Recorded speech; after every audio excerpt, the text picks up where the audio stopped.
Breaking down EA Play 2020, Cyberpunk 2077 is delayed again, a new Pokemon Snap, and The Last of Us Part 2 reviews are in. This is the Side Escape Game Report.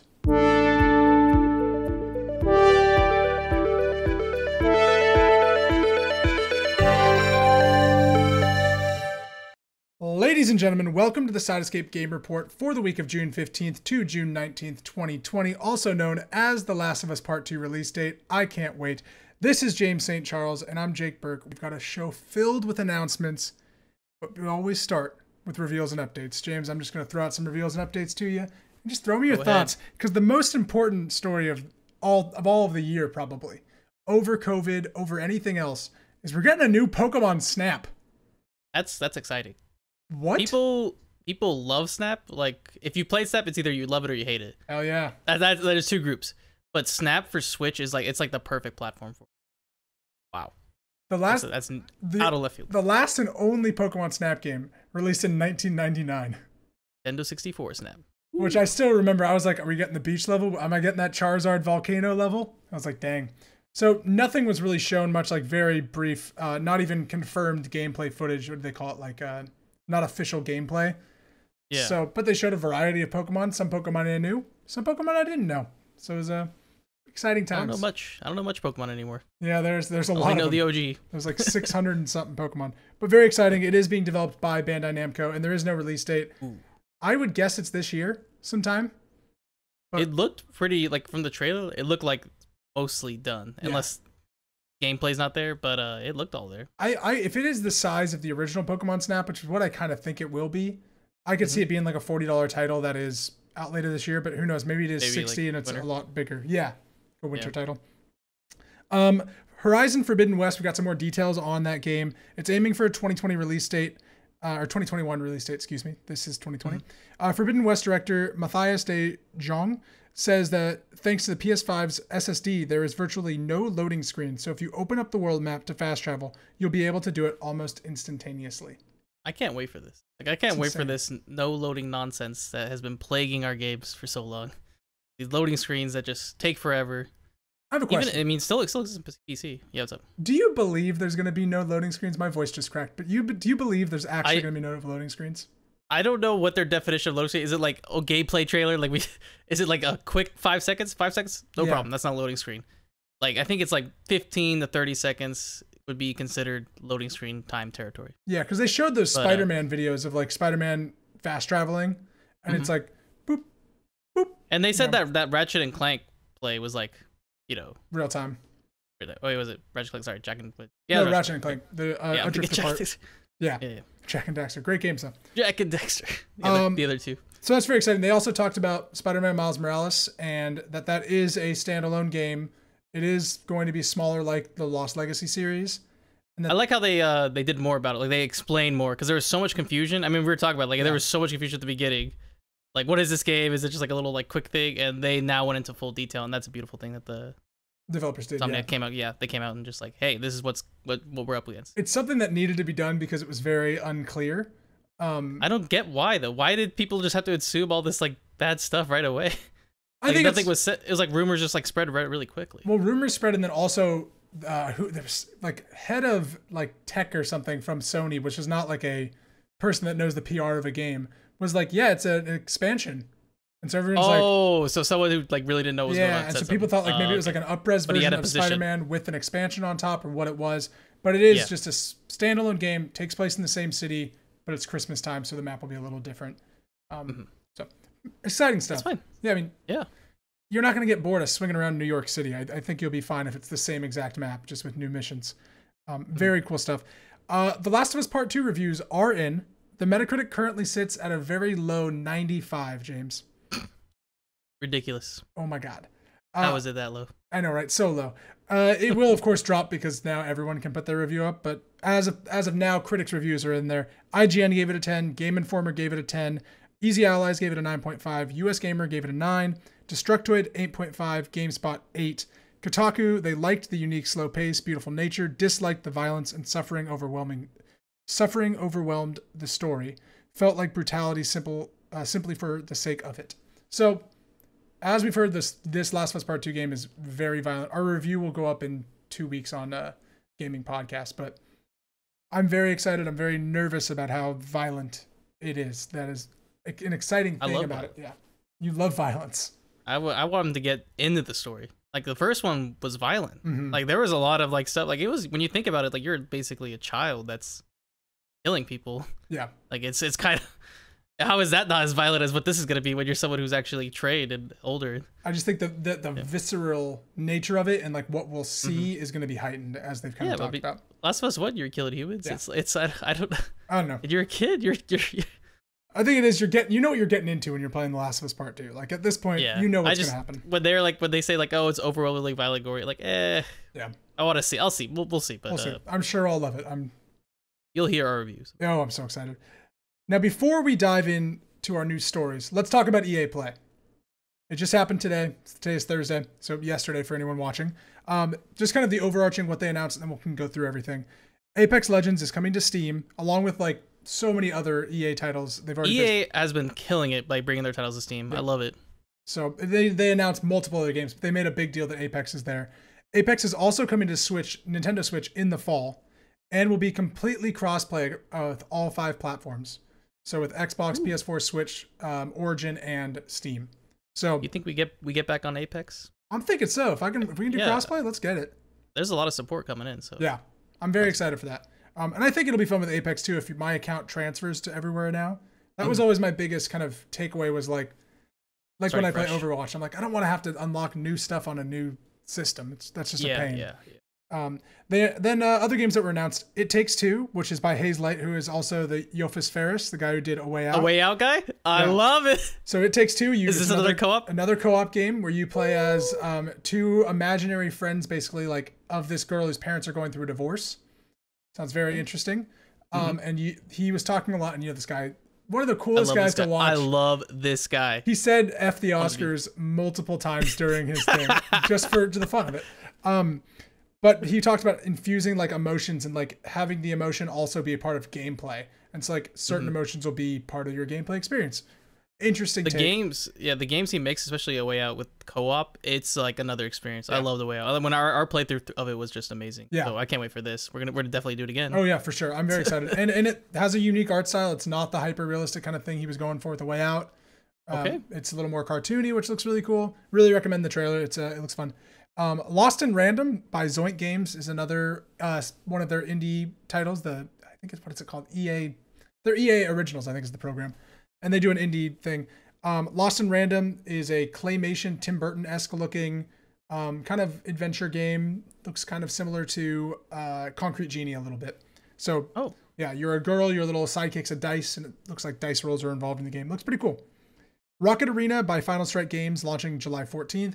Looks like a really bland, bleeding edge kind of in an arena MOBA looking game where you walk in, you fight people with rockets. Does not look interesting to me at all. You know what does look interesting to me, James? Star Wars motherfucking Squadrons. Yep. Did you watch the trailer?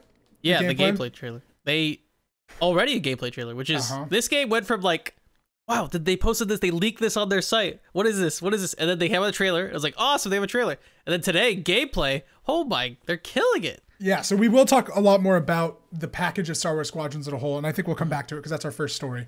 But I want to talk about it. I'm so excited. Then you had a little brief thing of Lamar Jackson talking about Madden.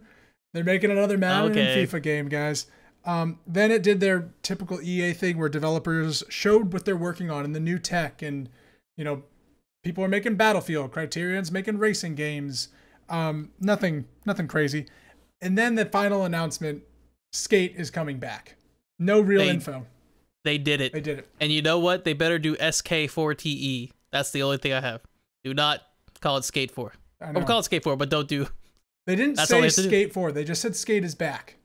So is it just called Skate? Did they drop something else? I think they said something, but it wasn't Skate 4. They said like a Skate, and then they had like a name after it. I don't know if it was 4 though, but when I was reading it was just like, hey, it's just 2 guys talking. It's not really a trailer. So no, obviously, like Skate has become like an almost like meme at this point for EA conferences. I've never announce it. I've never played Skate. Is it fun? Oh, it's fun. Okay, so I'll explain. Basically, like Tony Hawk, you just press buttons in the air and you would do tricks. With Skate on the left analog stick, let's say you're playing on Xbox. Let's do Xbox controller. left analog stick, you would do the motions for the trick on it. So you do like quarter circle for like a what is that? Probably be like a kick flip or something. Up down for ollie, like stuff like that. Down up for ollie, up down for nollie, like stuff like that. Like it would be like intuitive to you just flicking it, and people love that because it was like feedback for you doing the trick. So it's a little harder to do tricks, but more forgiving. And then the game modes were pretty fun. So it was like I'd say it was like a different level for Tony Hawk. Tony Hawk was over here. Skate did their own thing over here, but it was enjoyable. And Skate was like competitive, kind of similar to Tony Hawk. You'd get into like a arena. If you had a 360, you were playing Skate. Like you'd have this game. It was like kind of like just relaxing. It wasn't like super like you were really into Skate, but it was just fun to like play. And very cool. Well, skateboarding's coming back, man. Yeah. So people have been wanting this. Yeah. But yeah, friends are pretty excited. Yeah. I saw one of my friends was picking up Skate 3 recently, and I looked at it. It's Skate 3. Oh my god, it's so dated, but yeah, it was fun. Like, hey, it's like, hey, I play this all the time. But yeah, Tony Hawk Pro Skater coming out this year, and then I'm sure we'll get more remasters there.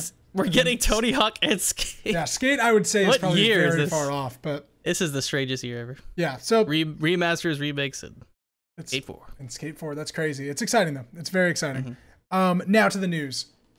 As we said, Star Wars Squadrons, they unveiled the game Monday because of a leak that happened beforehand. Kind of forced their hands. It definitely... Yeah, they're probably going to announce it today, right? They're probably going to do like, You could totally tell in like the way they filmed the setup to Star Wars Squadrons, it was supposed to be a reveal, and it was not. So, Star Wars Squadrons is officially revealed, and it's out in October. This comes from Joe Screbbles over at IGN. EA has formally announced Star Wars Squadrons, a first-person space dogfighting game set after the events of Return of the Jedi, and is coming to PS4, Xbox One, and PC via Origin, Steam, and the Epic Game Store. It will be released at $40 USD on October 2nd. Very exciting. Developed by Motive Studios, the game will include both the single-player story and multiplayer modes with cross-play support across all platforms and can be played in VR on PS4 and PC. EA will premiere gameplay at EA Play Live, as we'll talk about in a second. Squadrons will feature a single-player story set after the Battle of Endor and the destruction of Death Star 2. Alternating between two customizable pilots, the story will feature brand new characters and cameos from familiar faces. The two pilots you will play as will show you both sides of the game's conflict. One flies for the New Republic's Vanguard Squadron, and the other for the shattered Galactic Empire's Titan Squadron. In a press release, Ian Fraser, creative director for Motive Studios, says, through the collaboration of teams at Motive and Lucasfilms, we've been able to create a high-fidelity starfighting experience with an authentic storyline that invites Star Wars fans to explore never-before-seen corners of the galaxy in their own ship. Multiplayer will take the form of 5v5 battles. 2 modes announced. Fleet battles will task each team with destroying the opposing team's flagship, while dogfights are simply asked to take each team to destroy as many opponents as possible. Locations will be both known and unknown, with Yavin Prime and the shattered moon of Galatayan announced so far. The announcement press release makes clear the squadron's composition will be important, implying multiple spaceship classes to experiment with. Now, we watched the trailer, 5v5 dogfighting. What was your thoughts of the gameplay trailer initially? I liked that they immediately said you could play the game fully in VR. That was like something that was like on their site, but they confirmed it in the gameplay trailer. It's awesome. So I think I will be playing it fully VR. That being said, you're in a ship and you can do dog fights, like they had dogfight mode and all this. It's probably going to be motion sickness hell. I was gonna say, you're going to puke if you play that fully in VR. I'll see. I mean, it's going to attempt it and see if it's okay, like see if it's stable. Because I think if it's stable and it's not too jarring, it'd be fine. But yeah, it looked great. Like, did you see the console setup? Like they announced like how you could do the consoles and like how you're actually fighting. What do you mean by that? I'm sorry.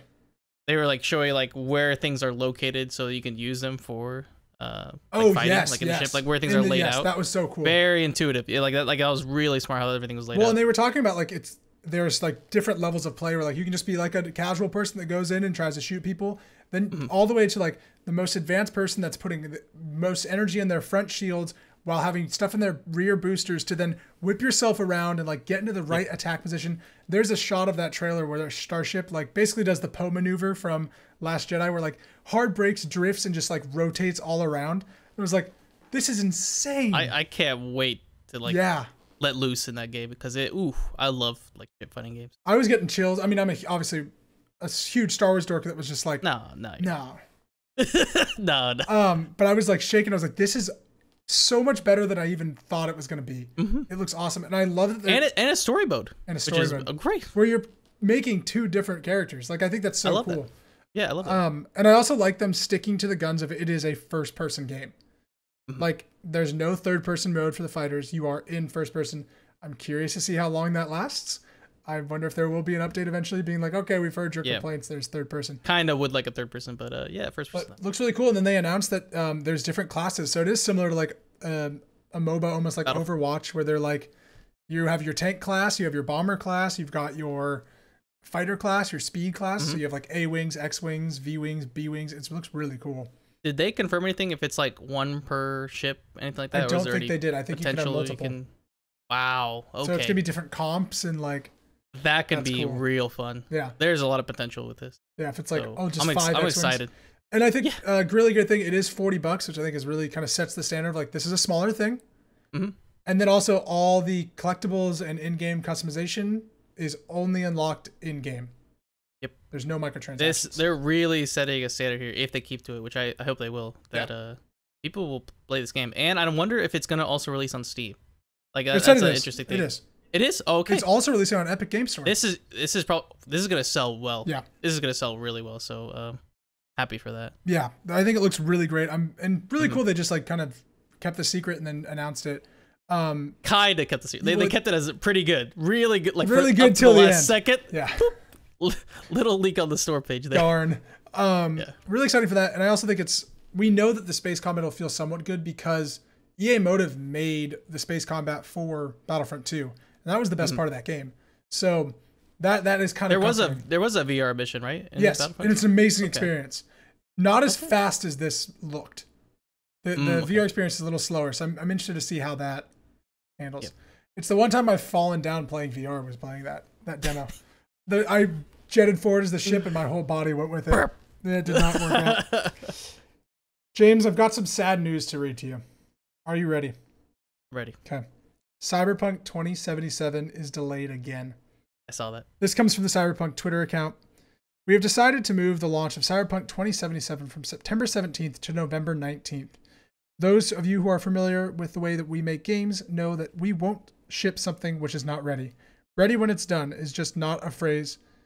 It's just not a phrase we say because it sounds right. It's something that we live in, even when we know things will take. Sorry, this is a weird thing to read. Take the heat for it. At the same time, we are fully aware that making such a decision costs us your trust, and trading trust for additional time is one of the hardest decisions a game developer can make. And despite we think it's a right decision for the game, we'd still like to apologize for making you wait longer. Our intention is to make Cyberpunk 2077 something that will stay with you for years to come. In the end, we hope you understand why we did it.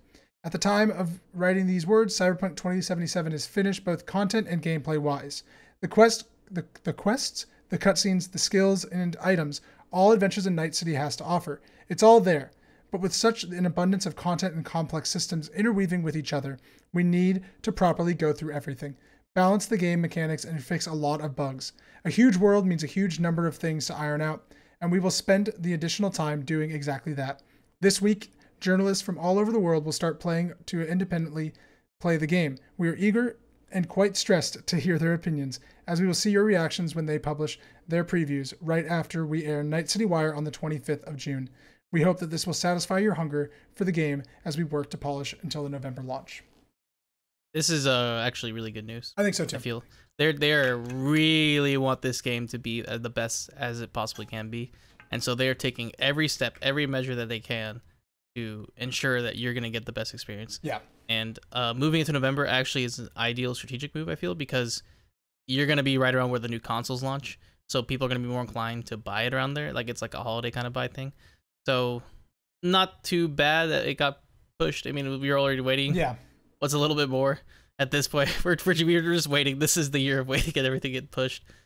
But what are your thoughts on that? Yeah, I think you're totally right. I mean, honestly, there's the Nintendo phrase that a delayed game is delayed for a while, a bad game is bad forever kind of thing. Obviously, exactly. You can update bugs and stuff, but I think if Cyberpunk 2077, because it is so grand from what they've showed us and introduced, and also that it looks like they're taking the scope of an RPG in a totally different direction, like you can go through this all non-lethal. You can customize the way that you hack people. Like, it looks like something really rarely done in video games. I don't want to say never done, but I think that you need to have this nailed. Like, especially after The Witcher 3 and Cyberpunk, or CD Projekt Red is such a great developer. The way that they write their letters, and like, we know this is like, you're not going to trust us a little bit, and like, that's on us, but we think it's worth it to lose that little bit of faith. And it's like, it's a really cool way to put it. I mean, Naughty Dog always talks about the difference between Last of Us being a 10 and an 8.5 was the delay. So delay it as much as you want, make Cyberpunk the best game it can be. I think that's because, again, and the other thing is like, no one remembers a delayed game. They remember a good game. Yeah. They'll remember a bad game. Breath of the Wild was delayed like 15 years, it felt like. Every time they talked about the game, they're like, oh, it's coming out later. Like, see, you remember that, but I didn't remember that. I mean, but that's it, right? Most people don't, and it's still one of my favorite games. It didn't take away from the experience. Of course. Yeah. And I think, too, it actually lining up with the next-gen consoles, I think is better in a way, because it being like on that September date, everyone was like, well, if I buy Cyberpunk now, am I going to be able to like play it on my next-gen console? Or should I just wait for next-gen consoles to come out? Yep, I hear it all the time. So even with Last of Us, people are like, oh, maybe I should not play Last of Us and just wait for next-gen consoles. Idiots. Like, okay. Yeah, so I'm getting the PS5 version of Cyberpunk 2077, and that's a great way to start my gaming experience. PS5 adventure. Yeah. Yep. That's exciting. Yeah. Any last news on Cyberpunk? Before we talk about the most interesting news story you'll hear in a long time. Ever. I don't know if you remember this, but last year, Pokemon announced an app called Pokemon Sleep, which was a Pokemon companion app for Pokemon Go. Did we talk about this? I think we did on Gaming Podcast a long time ago. And you would put it on your bed, and as you slept, depending on your REM sleep that it would test through the gyroscope, you would catch Pokemon when you sleep. But they've topped it, James. They've topped even sleep with Pokemon Smile, a toothbrushing Pokemon app announced by... so this is by Joe Scrubbles at IGN. Pokemon Smile is a new mobile app that uses AR to make toothbrushing more fun for children. It's free and out now on Apple and Android. Pokemon Smile features over 100 cartoony Pokemon that have been trapped by cavity-causing bacteria and can only be rescued with skillfully brushing. Using a phone's front-facing camera, kids, and let's face it, a lot of adults, will have to clean through their teeth thoroughly to rescue them all. The app can set up reminders for toothbrushing and can have timers to set how long a toothbrushing should take, which apparently I don't brush for long enough, as I've been told. Regularly brushing will unlock virtual Pokemon hats that will appear on the user's head while playing the game, brushing your teeth. And you can take pictures of the hats and decorate them after the fact. It's not the first quality of life Pokemon associated with. Pokemon Sleep was announced last year with the aim of tracking sleep patterns and turning sleeping into entertainment in itself. James, are you gonna brush your teeth to save them all? No. But here's why. I don't know. You have to hold the phone and then brush your teeth. And what if you drop your phone? It's going to fall in the sink. And then you know what? Was that worth it? Was it worth it to like fight some cavities to get some imaginary Pokemon? You got to catch them all. If it like comboed with Pokemon Go, that would be amazing. That'd be cool. Oh yeah. Which I think I'm guessing it's its own independent thing. It sounds like it's its own individual thing at the moment. I'm sure they'll find a way to link it up with Pokemon Go. Because remember what they said. If you're a fan, it's fun. You got to brush them all. I want to brush the very best, like no one's ever brushed. To clean cavities is my real test. To defeat plaque is my cause. Brushing teeth. There you go. You'll travel across the land, searching far and wide. Brushing far and wide. Brushing right and left. Wow, Each what a cavity. News show. Each cavity. We're just going to make this song. To brush away. Brushing teeth, oh yeah. This was the Sidescape Game Report for June 19th. Last of Us release day. Please go play The Last of Us Part 2. Oh, we're so soon. How many hours? Oh my god, it's close. It's like 2.5. 2.5? Let's go, baby. 2.5. Yeah. Thank you so much for watching. Please like, subscribe, share, and we will see you next week.